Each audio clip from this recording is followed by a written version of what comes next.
On January 3, 2020, then President Donald Trump authorized a drone strike that killed Quasem Soleimani, a top Iranian general. Soleimani wasn't just a military leader, he was widely regarded as the second most powerful figure in Iran after the Ayatollah. His death sparked immense outrage in Iran and prompted the country's leadership to retaliate. Fortunately, both the US and Iran recognized that a full-scale war would be catastrophic for both sides. Iran's retaliatory strikes did not result in any US casualties, which helped tensions gradually subside. But what if Iran's response had been far more severe? What if both nations failed to de-escalate and the conflict spiraled into an all-out war?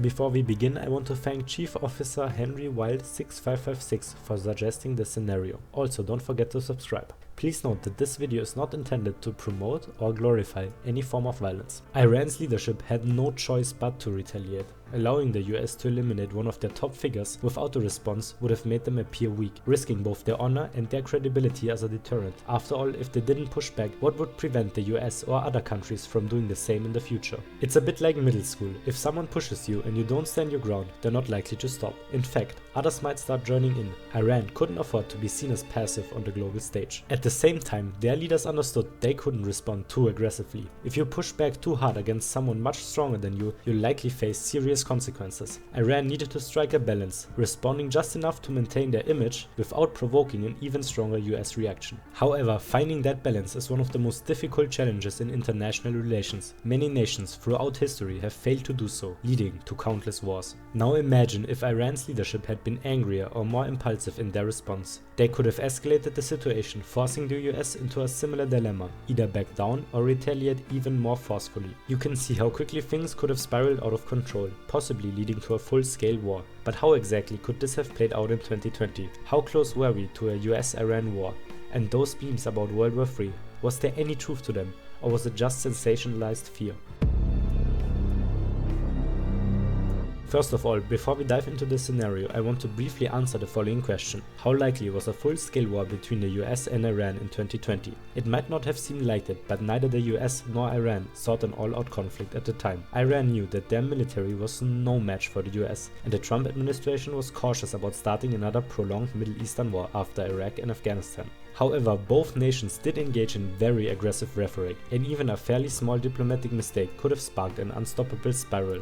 I'd personally estimate the chances of an all-out war to have been around 30%. However, that number is very debatable. Feel free to share your opinion in the comments, but please stay civil.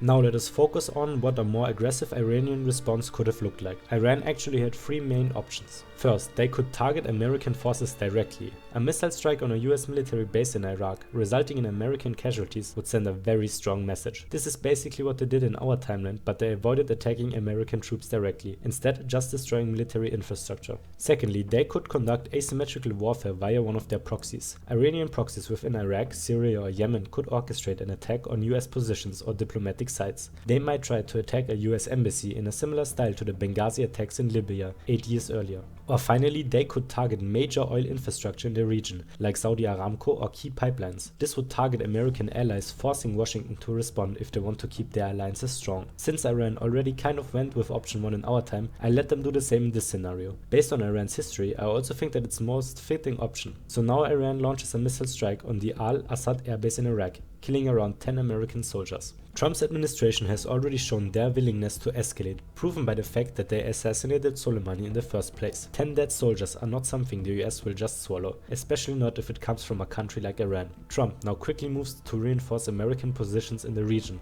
further risking the potential for escalation. However, the main response would be missile strikes. The US Air Force would directly target positions of the Islamic Revolutionary Guard Corps, aiming to limit their fighting capabilities and destroy their headquarters. On top, they would also conduct strikes on the Iranian missile sites in an attempt to limit their ability to counterstrike.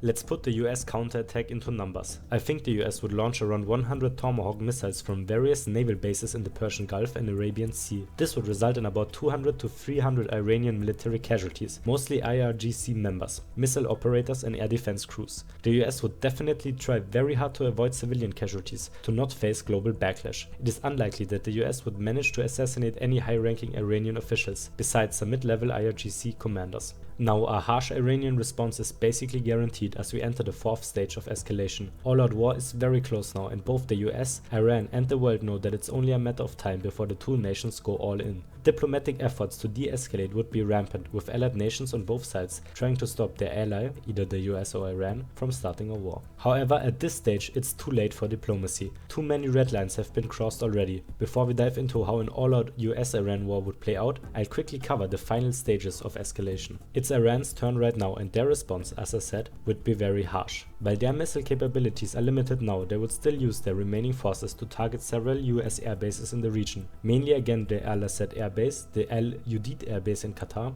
and the Al Suleiman Air Base in Kuwait. On top, Iranian naval forces would deploy fast attack boats, mines and drones to target American warships and oil tankers. Their main target would likely be the US Navy's 5th Fleet, which is stationed in Bahrain. This is still not all, however. Iran would also launch drone and cruise missile attacks on Saudi Arabian and UAE facilities to destabilize global markets. Oil prices would skyrocket very quickly, causing a global financial crisis. And even that is still not all. Iran hasn't used its most powerful weapon yet. And no, I don't mean nukes. I mean their proxies, like Hezbollah in Lebanon, the Houthis in Yemen and Iraqi militias. Iran would very likely order them to conduct attacks on US allies, like Saudi Arabia and Israel. I don't think those proxies would go all out quite yet, but they definitely conduct heavy missile strikes mainly against Israel. Similarly to the spiral between the US and Iran, Israel and Hezbollah would now find themselves in a very similar position. Now, all bets are truly off. The US has to respond with full-scale war to protect their soldiers, allies and global oil supplies. Before we dive into how a total war would play out, I'll quickly cover how the populations in Iran, the US and the world would react. Will the US be seen as a rogue imperialist nation? Will Iran unite against a common enemy or split into localized groups?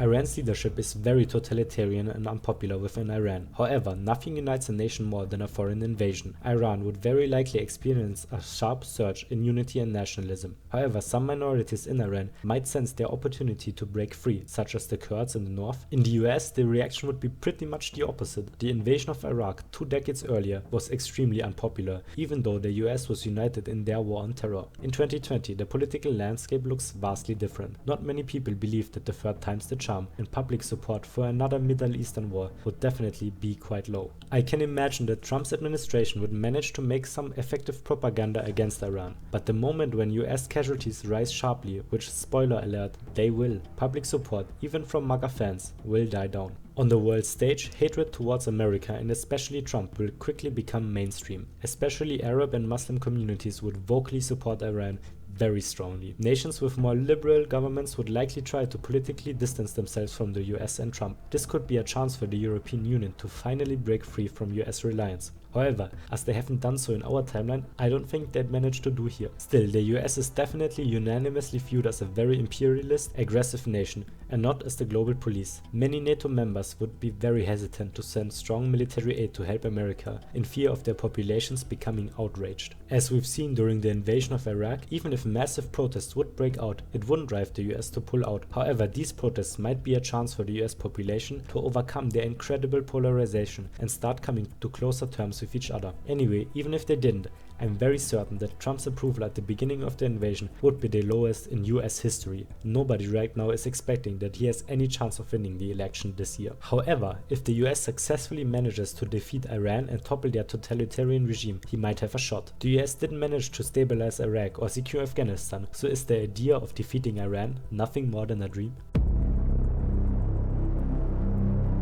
The Strait of Hormuz is a vital choke point where 20% of global oil supplies pass through. Securing it will be the primary goal of both the US and Iran. The US of course has the far more powerful navy, which they would quickly use to block the strait for Iran's ships. However, if Iran plays their cards right, they could use asymmetric tactics such as small boat attacks to challenge the US navy, potentially leading to significant losses on the American side. This of course is not my original idea, but was first presented by Paul Van Ripper. In 2002, the US conducted a war game to simulate how they would fight against Iran. Van Ripper, a veteran navy general, played as Iran during the war wargame. Thanks to a combination of asymmetric warfare and strategic communication, he managed to sink 19 US ships, including 3 aircraft carriers. I don't think Iran would be capable of replicating that success, and I also strongly hope that the US has learned from the lessons of that wargame. Still, the US Navy might initially overextend their forces, leading to some avoidable losses. However, I don't believe that Iran would be able to sink an aircraft carrier. Within 2 weeks of intense fighting, the US Navy would be able to secure the Strait of Hormuz, allowing for relative safe passage of their ships. Now, the US has reached the first goal in the war, securing naval supremacy over the Strait of Hormuz and the Persian Gulf. However, this would immediately mean global oil shipping could resume without disruption. While Iran would be focused on fighting off American battleships in their coastal areas, their proxies, like the Houthis, would continue to attack international shipping. In 2024, the Houthi rebels began attacking international shipping in response to the war in Gaza. A similar pattern would likely emerge in this scenario. However, this time, the US would be too occupied to intervene, leaving the UK and Israel to take a more active role in countering the Houthi rebels. Now, back to the main war. It's time for stage 2 of the American plan, the invasion of Iran. So far, the US has secured both air and naval supremacy, but that is not enough to topple the Iranian regime. I believe the US has learned lessons from 2 previous failed Middle Eastern invasions and won't attempt a full-scale occupation of Iran. Iran is a fortress, situated on a mountainous plateau with only coastal areas being flat. The US failed to defeat the Taliban in Afghanistan, primarily due to the country's mountainous terrain. Being the attacker in such a terrain is extremely difficult, coupled with the fact that Iran has a strong military with over 500,000 active soldiers and a population of 83 million. It becomes very clear why an all-out invasion would be a risky and ineffective strategy. Instead, the US would likely focus on occupying the coastal areas and then relying on airstrikes and strategic operations to weaken the country's infrastructure. About 3 weeks into the war, the US would deploy troops from bases in Qatar, Bahrain and the UAE. Amphibious and airborne assaults would quickly overwhelm port cities like Bandar Abbas, Bushehr and Jask. I estimate that this phase would last between 1 and 2 months, with significant casualties on both sides. To put it into perspective, the US could lose around 7,500 soldiers, while Iran might lose around 20,000. However, the US wouldn't just focus on coastal cities. They would also need to disrupt Iran's oil supply.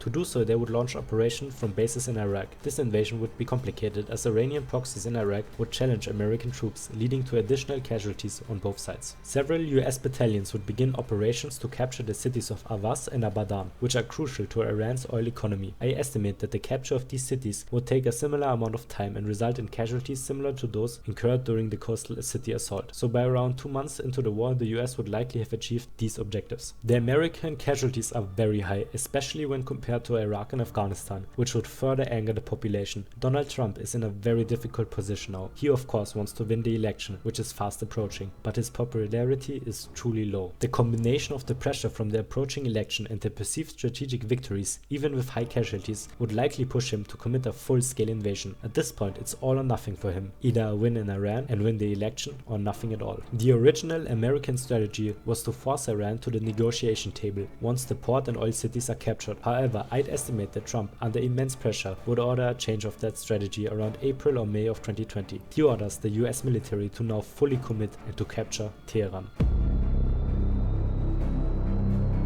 The US military launches a full-scale invasion from the occupied territories in Iran and bases in Iraq. However, as we've discussed, such an invasion would already be a risky idea. On top of that, they now gave Iran time to set up ambushes and destroy highways. US troops would move pretty slowly towards Tehran in a race against the clock. In Trump's eyes, they need to capture the city before the election at all costs. However, let's be real for a moment. Even if they did, he has no chance to win the 2020 election.